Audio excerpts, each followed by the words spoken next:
Law Vista. In this video we are doing section 41.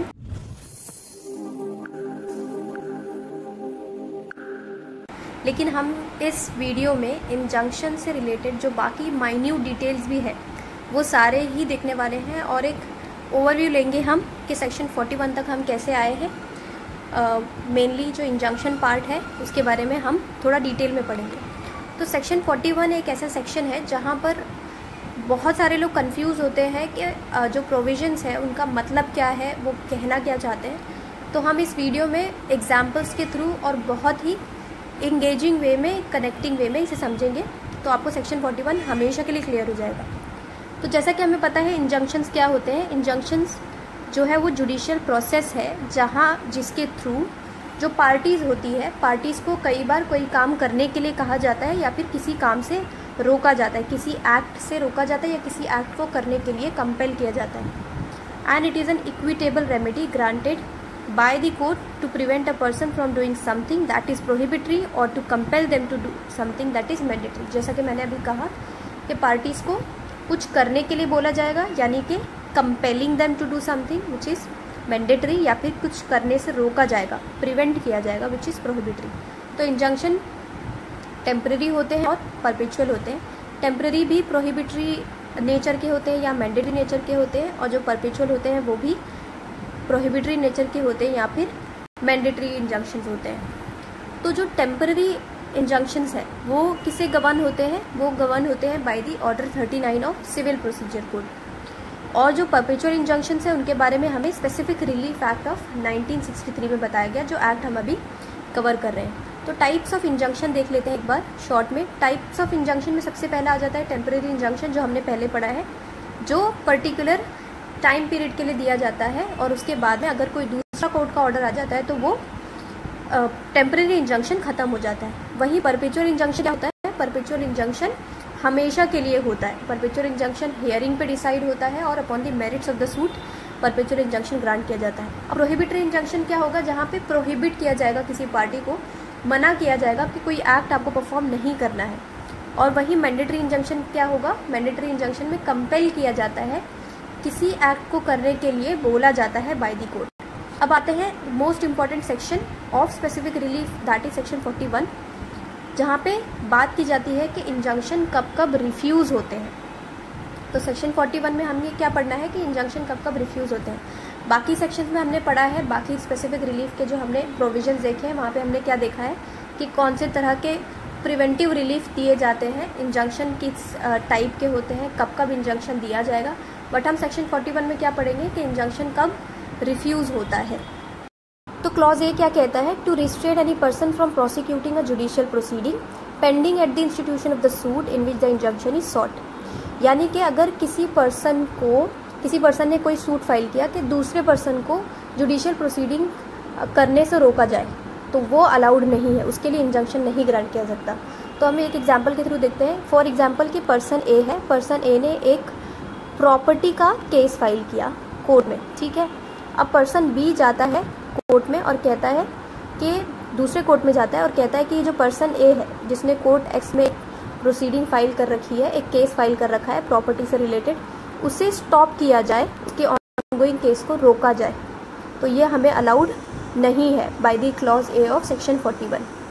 लेकिन अगर उसे स्टॉप करने से जो केसेस है, मतलब एक सब्जेक्ट मैटर पे बहुत सारे केस चल रहे हैं, तो उसे रोका जा सकता है इसको स्टॉप करने से। तो कोर्ट बोलेगी कि आप जो जुडिशियल प्रोसीडिंग है उसे स्टॉप कर दीजिए, क्योंकि उस जुडिशियल प्रोसीडिंग से जो है मल्टीप्लिसिटी ऑफ प्रोसीडिंग का जो कॉन्सेप्ट है वो बढ़ रहा है। फॉर एग्जांपल के कोर्ट एक्स में इसने एक केस फाइल कर रखा है, उसके बाद में वो कोर्ट वाई में भी इसी सब्जेक्ट से रिलेटेड कोई सूट फाइल करने जाता है, तो ये पर्सन जाके कह सकता है कि इसे जुडिशियल प्रोसीडिंग से रोका जाए। क्यों? क्योंकि वो एक ही सब्जेक्ट मैटर पे बहुत सारे सूट फाइल कर रहा है, जिसकी वजह से सूट्स बढ़ रहे हैं, सूट्स का जो बर्डन है कोर्ट पे वो बढ़ रहा है। तो clause A I hope clear है।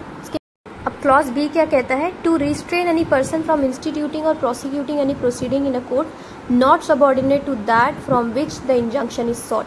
सबसे पहली बात जो आपको नोट करनी है वो है नॉट सबऑर्डिनेट। जब हमने लॉजिक सब्जेक्ट पढ़ा था हमारे फर्स्ट ईयर सेकेंड ईयर में, तो वहाँ पे जो हमें लॉजिक सब्जेक्ट पढ़ाया गया था ना, वो इसीलिए पढ़ाया गया था अब यहाँ पे नॉट सबऑर्डिनेट है मतलब कि जो सबऑर्डिनेट नहीं है, which means the higher court. तो इसे एक एग्जाम्पल के थ्रू समझते हैं। A lower court can't stop you from filing in a high court which is not allowed. यानी एक पर्सन किसी लोअर कोर्ट में जाता है, किसी समझ लेते हैं डिस्ट्रिक्ट कोर्ट में जाता है, और वहाँ पे दूसरे पर्सन के अगेंस्ट में वो एक इंजंक्शन मांग रहा है कि वो उस पर्सन को किसी हाई कोर्ट में अप्लाई करने से रोका जाए, which is not allowed by clause B of section 41। It's like your school teacher saying you can't talk to the principal which is not allowed. यानी हमने एक एग्जाम्पल के थ्रू क्या समझा कि अगर आपको स्कूल टीचर आपके प्रिंसिपल से बात करने से मना करती है तो वो अलाउड नहीं है। वही हम देखेंगे कि लोअर कोर्ट आपको स्टॉप नहीं कर सकती from filing in a high court. तो ये clause B I hope clear है। क्लॉज सी क्या कहता है? To restrain any person from applying to any legislative body. किसी पर्सन को किसी लेजिस्लेटिव बॉडी में अप्लाई करने से रोकना not allowed. C files a petition to the parliament about a public issue. अब क्या सी एक पर्सन है, वो पिटिशन फाइल करता है पार्लियामेंट में अबाउट अ पब्लिक इशू, तो D can not take an injunction against C to stop him from doing that. D court में जाके इंजंक्शन नहीं ले सकता कि कोर्ट सी को मना करे कि वो पार्लियामेंट में वो पिटिशन ना डाले, तो वो अलाउड नहीं है। यानी किसी पर्सन को, अभी कोई पर्सन अप्रोच करना चाहता है किसी लेजिस्लेटिव बॉडी को, तो उसे रोका नहीं जा सकता। क्लॉज सी समझ आ गया हमें।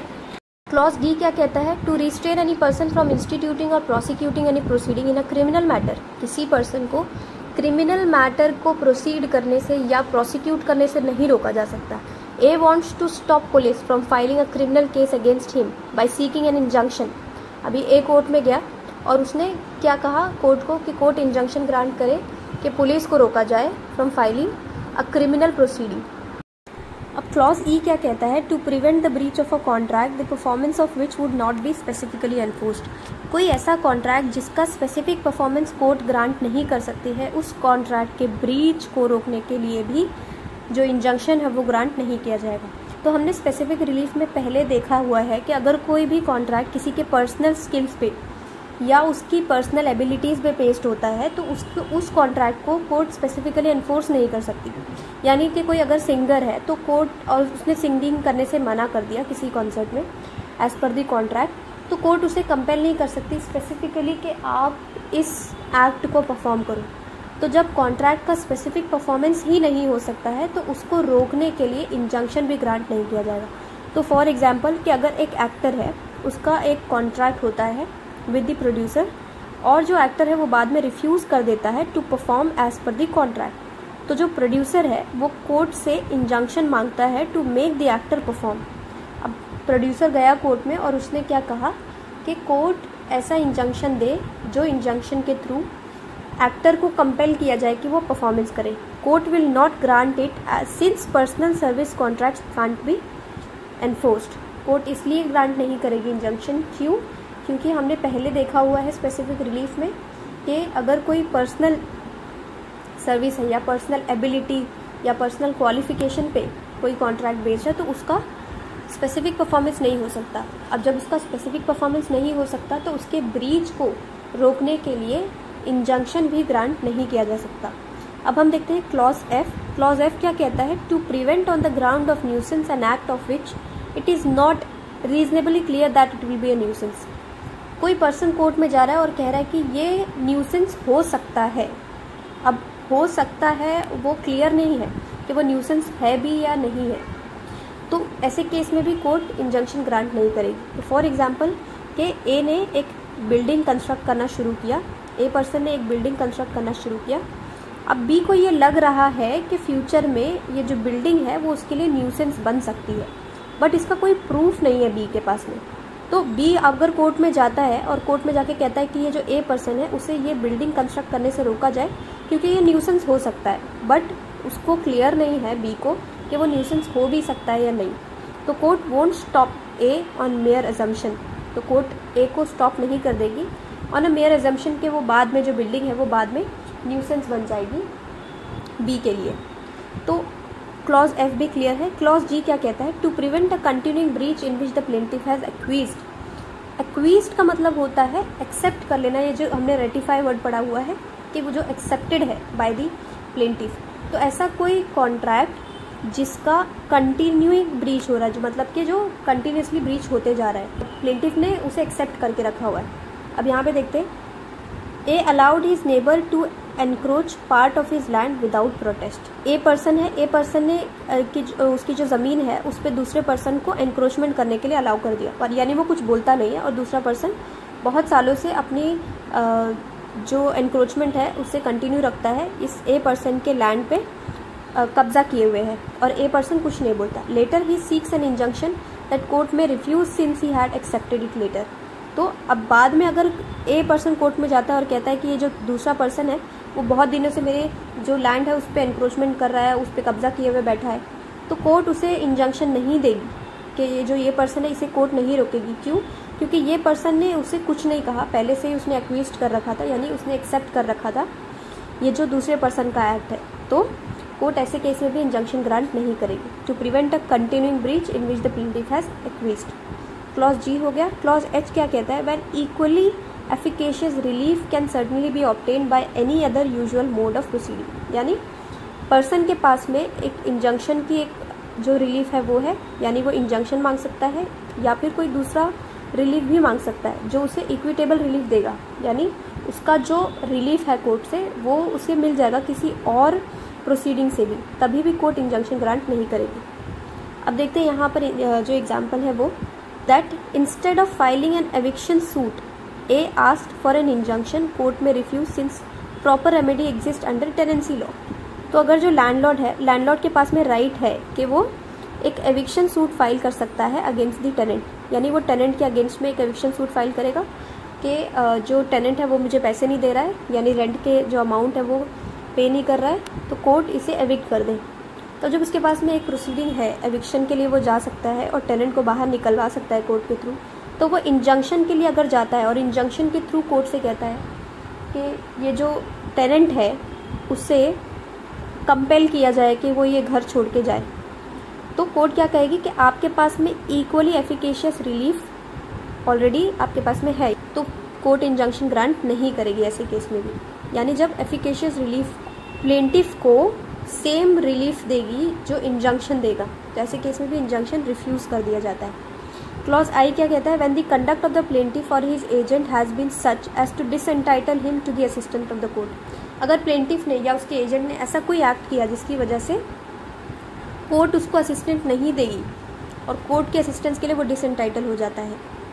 इसे एग्जाम्पल के थ्रू देखते हैं कि and now seeks injunction against B from using that property, court में deny relief due to as misconduct. अगर ए ने, फॉर एग्जाम्पल ए ने क्या किया, थ्रू फॉर्जरी यानी डॉक्यूमेंट फॉर्ज करके बी के पास से प्रॉपर्टी ले ली, ओके, और बाद में क्या कहता है वो, बाद में बी ने फॉर एग्जाम्पल कोई ऐसा एक्ट किया जो ए के अगेंस्ट में गया, तो ए कोर्ट में जाता है और कोर्ट से कहता है कि बी के अगेंस्ट में मुझे इंजंक्शन चाहिए क्योंकि बी मेरी प्रॉपर्टी पे एनक्रोचमेंट कर रहा है या फिर ट्रेसपास कर रहा है। तो कोर्ट ये इंजंक्शन को ग्रांट करने से मना कर देगी। ऐसा क्यों करेगी कोर्ट? क्योंकि जो ए का कंडक्ट है, ए का कंडक्ट कैसे था, मतलब ए का कंडक्ट ऐसा था जिसकी वजह से वो पहले ही डिसएंटाइटल हो गया। उसने फॉर्ज डॉक्यूमेंट्स फॉर्ज किए और फॉर्जरी के थ्रू उसने वो प्रॉपर्टी अपने पास ली।